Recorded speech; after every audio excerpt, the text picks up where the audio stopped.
hamba kepada Allah SWT. Semakin seseorang meningkatkan zikirnya, maka peluang mendapatkan kedekatan dengan Allah semakin dekat. Allah SWT bersama seorang hamba setiap kali hamba menjaga zikirnya, haitsu yadhkuruni. Wallahi, demi Allah, lallahu afrahu bi taubati 'abdihi min ahadikum yajid dhalatahu bil falal. Sesungguhnya Allah SWT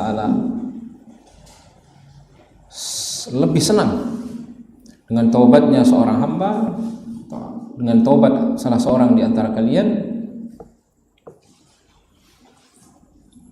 melebihi senangnya seseorang yang menemukan kembali barang yang hilang, bekalnya yang hilang di padang yang luas. Kenapa disebutkan padang yang luas, ikhwani? Yang hilang.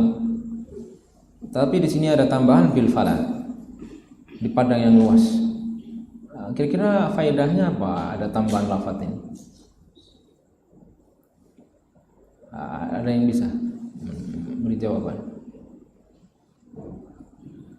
Ya, yang gimana? Barang hilang, dia tak bisa cari apa-apa lagi lah. Ayo, ahsan, barakallahu fiik. Barang yang hilang di padang yang luas, dia menemukan kembali, itu terasa lebih berarti daripada kita kehilangan barang di tengah desa seperti ini, di tengah kampung.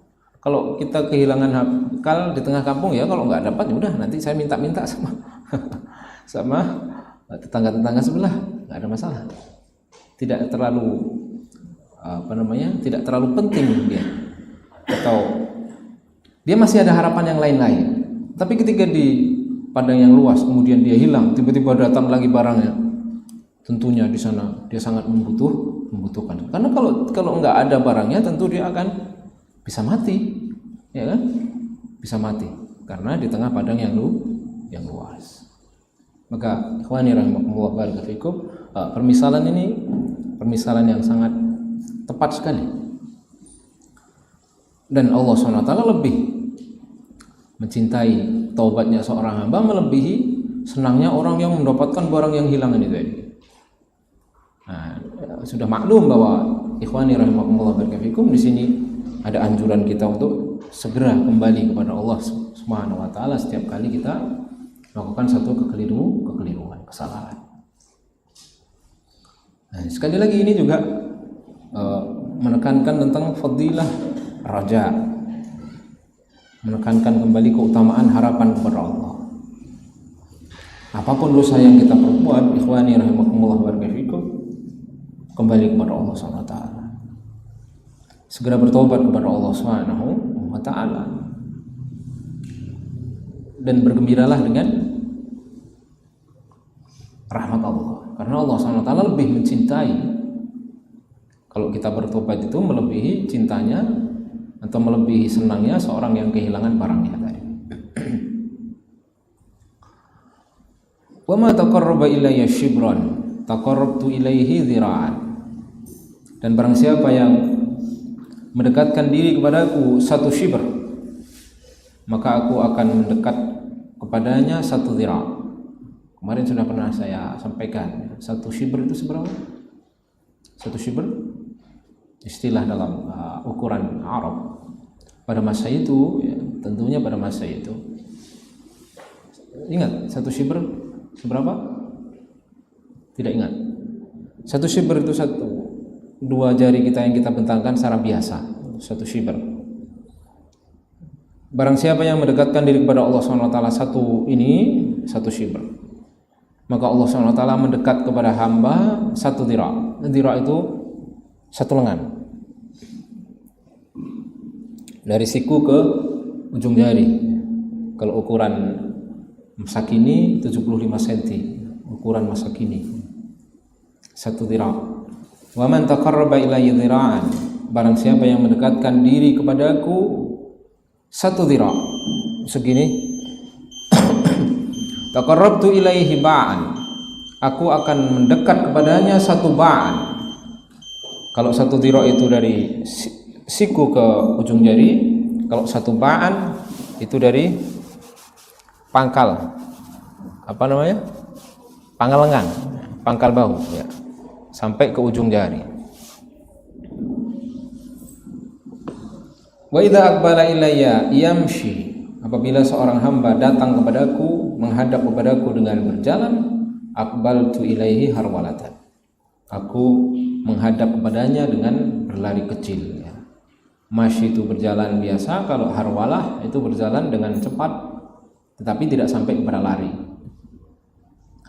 Maknanya ikhwani rahimakumullah barakatuh, disebutkan para ulama bahwa Allah SWT melebihi karunia-Nya, melebihi karunia-Nya di atas usaha hamba itu sendiri. Karunia Allah SWT melebihi usaha dan amal hamba itu sendiri. Itu makna dari hadis yang disebutkan oleh para ulama. Terkadang ikhwani rahimakumullah barakatuh, seorang hamba merasakan kedekatan dengan Allah SWT terkadang dimulai dengan amalan-amalan yang kecil. Ya, karena Allah SWT melebihkan pemberiannya lebih daripada amalan hamba itu sendiri.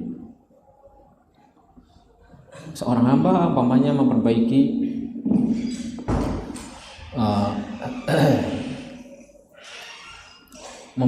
zikirnya, zikir pagi dan petangnya diperbaiki. Umpamanya dia merasakan, hamba tadi merasakan dari yang dia perbaiki itu, dia merasakan kebahagiaan yang lebih dari sebelum dia perbaiki zikirnya. Itu salah satu contoh ya, ikhwani rahimakumullah barakallahu ya ta'ala.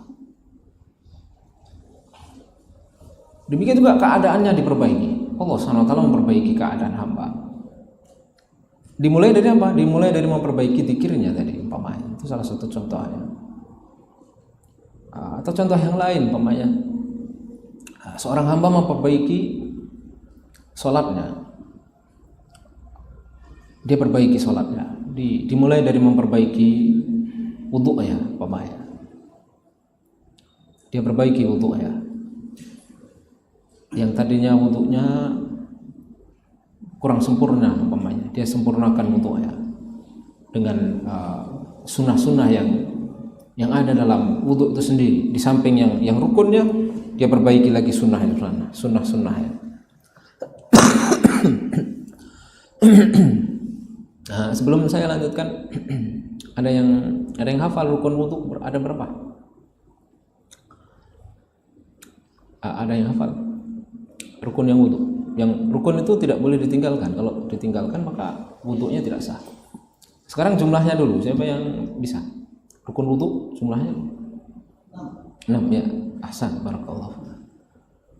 Apalagi Pak yang pertama? Coba ingat. Ya? Tidak, saya minta yang urut. Yang pertama. Ya? Yang pertama membasuh apa? Kalau wudu? Tidak, tangan itu sunnah. Ya? Ya? Wajah, thayyib, ahsan. Yang pertama adalah wajah. Ya ayyuhalladzina amanu idza qumtum ilas salati faghsilu wujuhakum. Wajah yang pertama, itu rukun. Termasuk wajah berkumur-kumur dan menghirup air ke hidung. Wajah dengan batasan yang ma'ruf ya. Tumbuhnya rambut yang terakhir sampai bawah dagu, kemudian ke samping anak telinga ke anak telinga. Baik, yang kedua rukun wudu ya, tangan ya, ahsan, tangan sampai siku ya, tangan sampai siku. Siku ikut dibasuh ya, karena ila di situ adalah lil ghayah, artinya ila termasuk di situ harfun lil ghayah dan termasuk dibasuh pada siku-sikunya. Terus yang ketiga,